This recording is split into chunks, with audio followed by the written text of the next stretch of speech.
É isso aí, estamos de volta com o seu Fala Meu Ilustre, pedindo mais uma vez, se inscreva no canal, é um clique, é rápido. Se inscreva no canal, dê o gostei, compartilhe esse vídeo, ative o sininho e faça o seu comentário sobre os assuntos aqui abordados. Olha, devolva o meu dinheiro que eu roubei.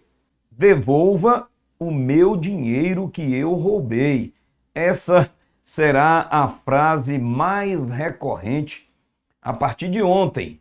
A partir de ontem, quando a segunda turma do Supremo Tribunal Federal, e nós vamos sempre estar aqui falando do Supremo Tribunal Federal, porque essa Suprema Corte está sempre em evidência. É quem está governando o país, é quem está tomando as decisões administrativas do país. Então não tem como você falar da política nacional, da política socioeconômica e administrativa do país, sem citar a Suprema Corte, sem citar o Supremo Tribunal Federal, que tem interferido diretamente nos outros poderes, no Congresso Nacional e, sobretudo, no Executivo Federal. Então, desde a decisão de ontem, em que por 3 votos a 2 a Suprema Corte declarou o ex-ministro Sérgio Moro suspeito em julgar o ex-presidente Luiz Inácio Lula da Silva no caso do triplex do Guarujá, concedendo aí mais uma vitória a um ladrão, bandido, condenado.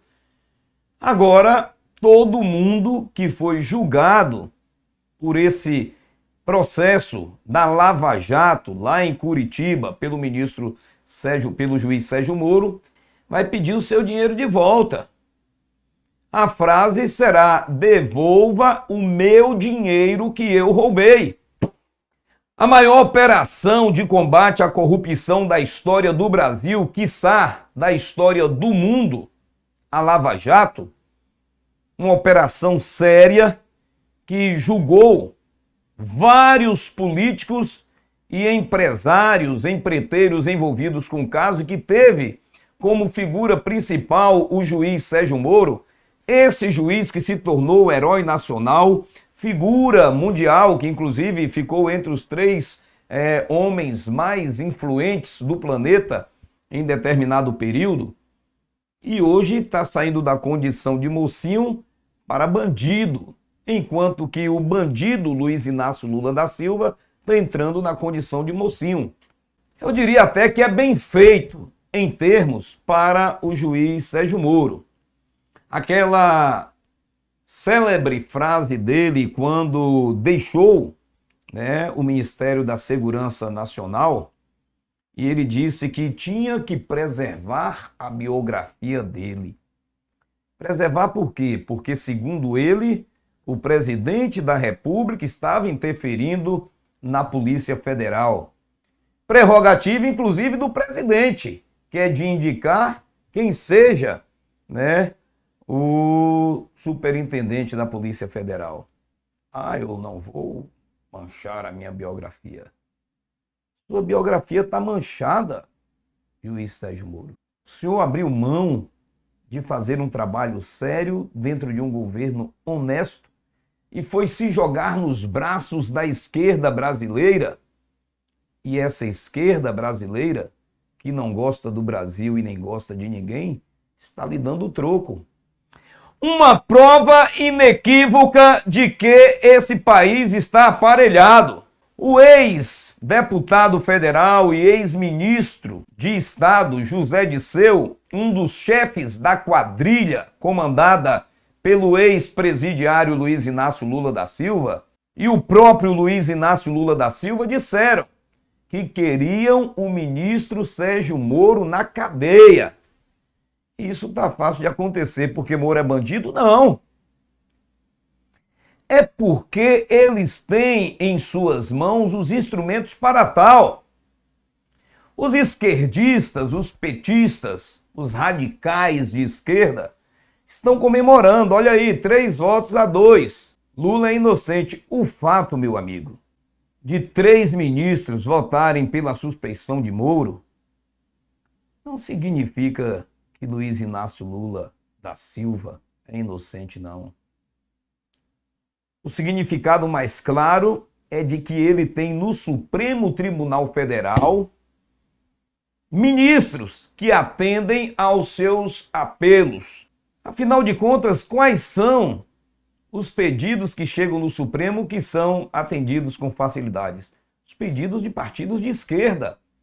Agora mesmo, o PSOL, um partido comunista, pediu ao Supremo Tribunal e o ministro Alexandre de Moraes concedeu a interrupção do trabalho de construção de uma ferrovia importante para a escoação da produção agrícola no norte do país, a Ferrogrão.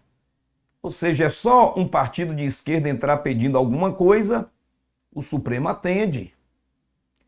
Mas quando é ligado ao governo Bolsonaro, a história é outra. Por exemplo, o presidente da República pediu recentemente intervenção do Supremo Tribunal Federal nas decisões dos governadores de estado que estão estabelecendo lockdown total, o que está afetando diretamente a economia dos estados e, consequentemente, do país. O ministro Marco Aurélio Mello já negou esse pedido do presidente da República. O ex-presidiário, o ladrão, o bandido, o condenado Luiz Inácio Lula da Silva pediu ao Supremo Tribunal Federal acesso às conversas hackeadas, né? Ou seja, obtidas de forma ilícita, né, pelos hackers, nas quais eram citados os seus nomes, né? Os nomes de Luiz Inácio Lula da Silva e de outros membros do Partido dos Trabalhadores. E o Supremo Tribunal Federal concedeu ao ex-presidiário acesso a essas conversas. Já o presidente da República, que nunca foi preso, que não é ladrão, que não rouba, que não deixa roubar, fez o mesmo pedido ao Supremo Tribunal Federal e teve esse pedido negado. E olha que o nome do presidente da República também é citado nessas conversas hackeadas. Aliás, foi a partir dessas conversas hackeadas, ou seja, uma prova material ilícita, que mudou o voto da ministra Carmen Lúcia, que antes votava contra a suspeição de Moro e ontem votou a favor, definindo o placar e colocando o ex-presidiário Luiz Inácio Lula da Silva como inocente. E aí o que acontece? Lula passa a ser mocinho e Moro passa a ser bandido, pelas conversas hackeadas. Agora eu vou dizer para você, todos aqueles que foram afetados, processados, julgados, condenados e presos e que tiveram que devolver valores roubados da Petrobras, no esquema do Petrolão, e esses que foram julgados pela Operação Lava Jato, pedirão seu dinheiro de volta, e são muitos. O ex-presidente da Câmara Federal, por exemplo, Eduardo Cunha, teve que devolver 300 milhões de reais roubados aos cofres públicos. Ele vai ter direito de pedir, devolva o meu dinheiro que eu roubei, porque o Supremo Tribunal Federal me dá esse direito.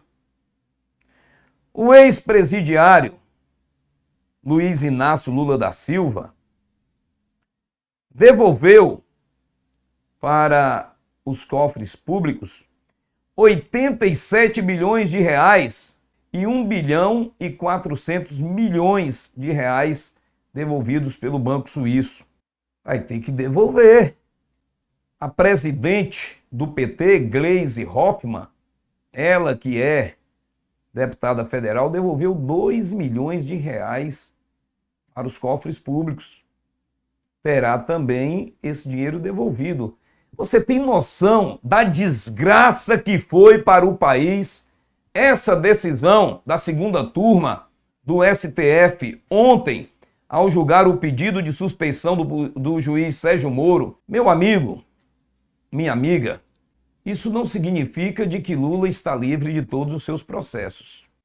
Esse cara responde a 7 processos por formação de quadrilha, corrupção passiva e lavagem de dinheiro.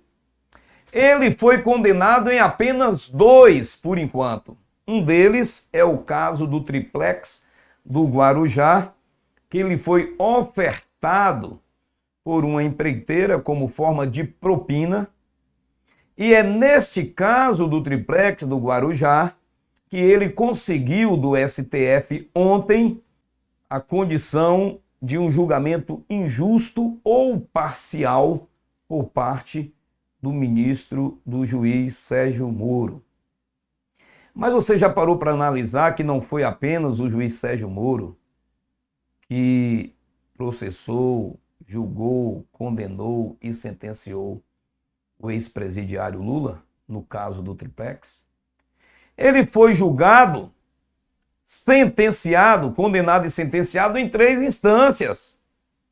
Quando o juiz Moro o condenou a 9 anos e 6 meses de cadeia em regime fechado, foi na primeira instância. Quando foi para a segunda instância, não só a segunda instância manteve a condenação, como ampliou o prazo de prisão de 9 anos e 6 meses para 12 anos e 1 mês. Esse caso foi também para o Superior Tribunal de Justiça e mais uma vez condenado. Esse ex-presidiário, esse bandido Luiz Inácio Lula da Silva, só foi liberto por esse Supremo Tribunal Federal que concedeu a ele o habeas corpus com a decisão de que ninguém nesse país deva ser preso em segunda instância, mesmo que tenha sido transitado e julgado.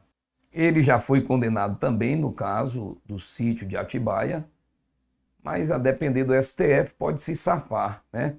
Tem o caso do Instituto Lula, que também é outro processo que pode dar mais condenação a esse bandido. Ações judiciais, indiciamentos, no Petrolão apenas 48 bilhões desviados quando esse camarada era presidente do Brasil. Então, aí todo mundo pediu o dinheiro de volta. Nós vemos que um criminoso tem toda a atenção da maior corte do país. E eu vou dizer para você, meu amigo, todos esses processos de Lula tiveram ampla defesa. Mais de 30 mil documentos foram apresentados e tramitados durante o processo de condenação do ex-presidiário Lula, tanto no processo do Guarujá, do triplex do Guarujá, quanto no sítio em Atibaia. Há um princípio de que provas que devam ser consideradas eficazes e evidentes são provas testemunhais, documentais e periciais. E todo esse processo teve provas periciais, provas documentais, provas testemunhais, tanto da defesa quanto da acusação. E essa decisão do Supremo Tribunal Federal coloca em xeque a questão jurídica do país e, sobretudo, a questão política.